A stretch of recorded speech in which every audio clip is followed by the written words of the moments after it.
Good afternoon, students. My name is Alok Semwal and I am working as an Associate Professor, Pharmaceutical Chemistry, Himachal Institute of Pharmacy, Paonta Sahib. Today I am here to discuss principle of ultraviolet visible spectroscopy. Now, ultraviolet visible spectroscopy is a type of electronic absorption spectroscopy and it is based on the electronic absorption phenomena. The principle is based on the measurement of a spectrum of a sample containing atoms or molecules. Spectrum is produced when we incident ultraviolet or visible radiation upon any molecule under investigation. Spectrum is a graph of intensity of absorbed or emitted radiation by sample versus frequency nu or wavelength lambda. Spectrum contains the information about the absorbed or emitted frequency. Study of absorbed or emitted radiation forms the basis of ultraviolet visible spectroscopy.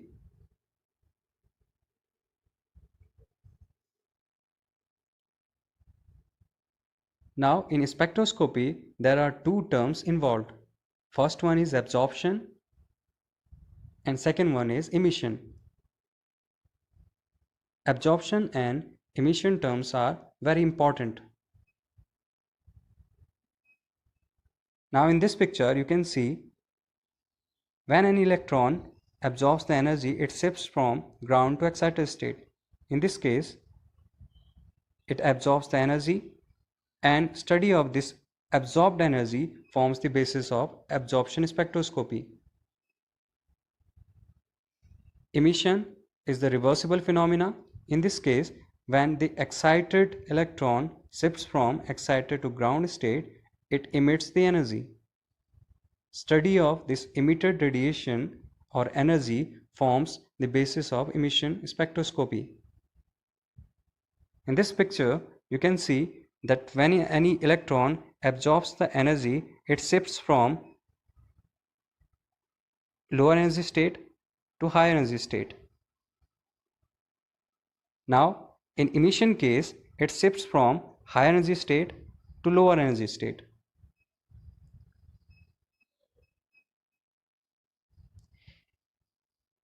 If no radiation is emitted, the transition from higher to lower energy level is called as non-radiative decay.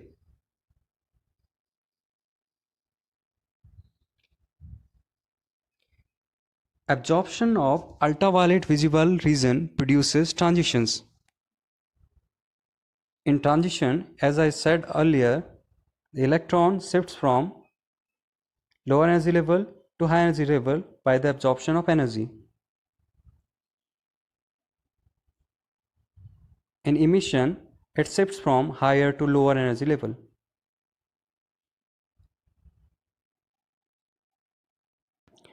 Now we will discuss possible electronic transitions.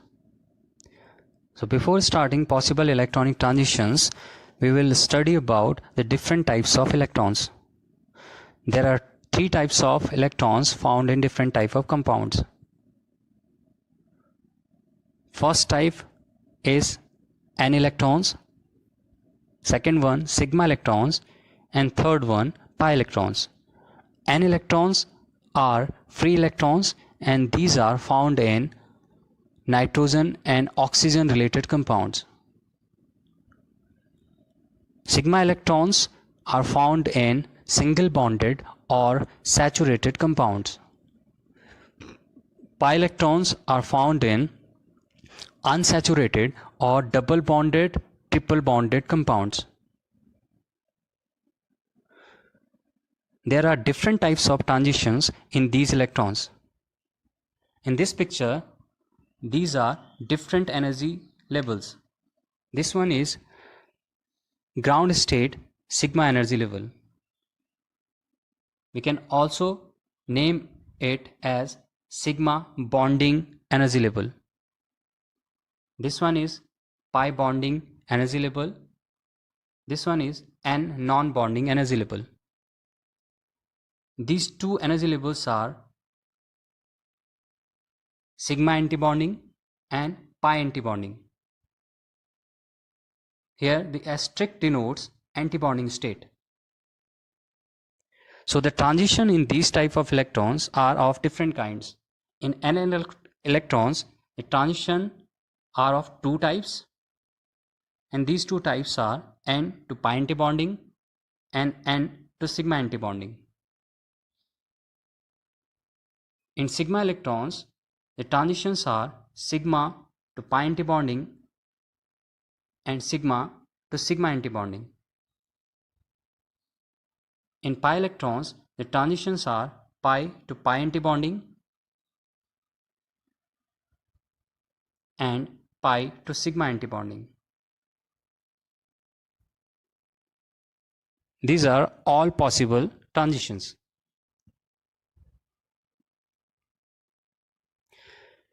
Now, when electromagnetic radiation interacts with matter, it causes transition.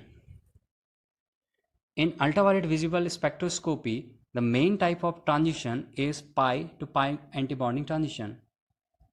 That's why it is used for the detection of unsaturation, because pi electrons are unsaturated electrons.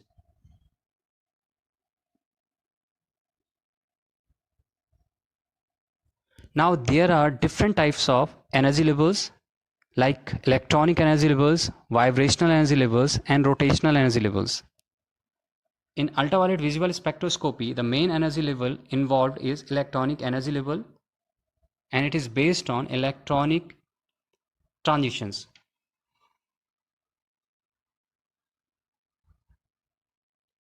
Now, the principle of ultraviolet visible spectroscopy is based on Beer's-Lambert's law. These are absorbance laws.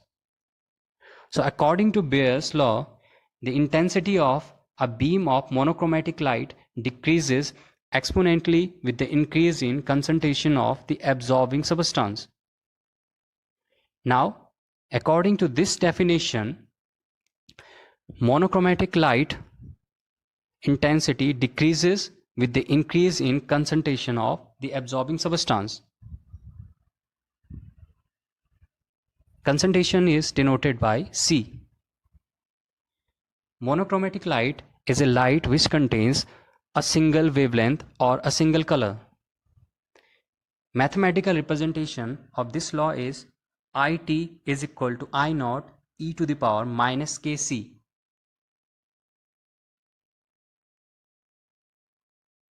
Now, in this case, various representations are I naught is incident light, IT is transmitted light, K is constant,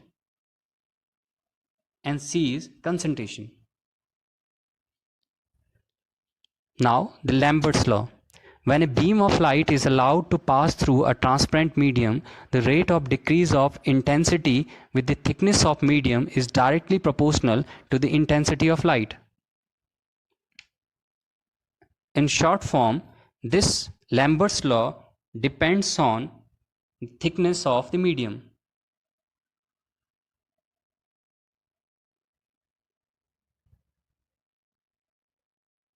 Various representations in mathematical equations are IT is equal to I naught e to the power minus kt, where IT denotes transmitted light,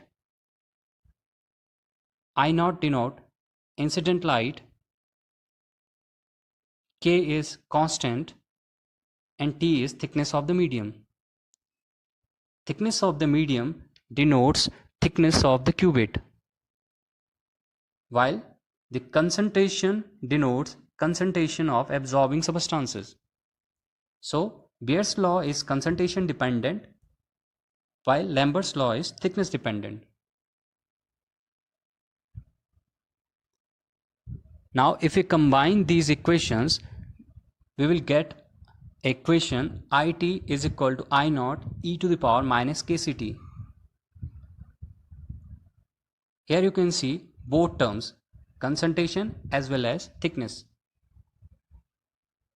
Now converting equation to international log base 10, the equation generates IT is equal to I naught 10 to the power minus kct. Rearranging equation generates I naught upon IT is equal to 10 to the power kct. Now taking log, it becomes log I naught upon IT is equal to kct. This equation is the mathematical statement of Beer-Lambert's law. Now, relationship in between absorbance A, transmittance T and molar absorptivity is A is equal to ECT, which is equal to log I naught upon IT, which is equal to log 1 upon T. So, putting this value in equation 6, equation becomes A is equal to kct or A is equal to ECT. In this case, A is absorption, K is constant, C is concentration and T is thickness of the medium. While in the second equation, A is absorbance, E is again constant, which is called as molar absorptivity constant, C is concentration and T is thickness.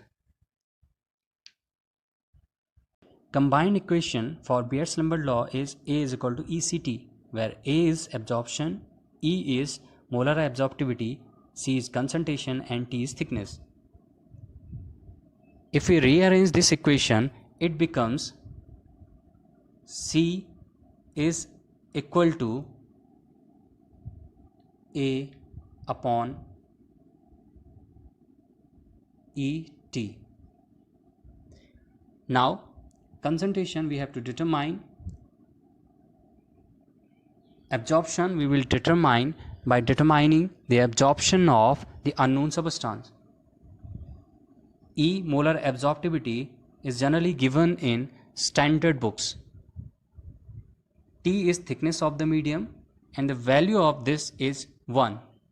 So if we put the value of A, E and T in this equation, we can determine the concentration of unknown substance. Thank you.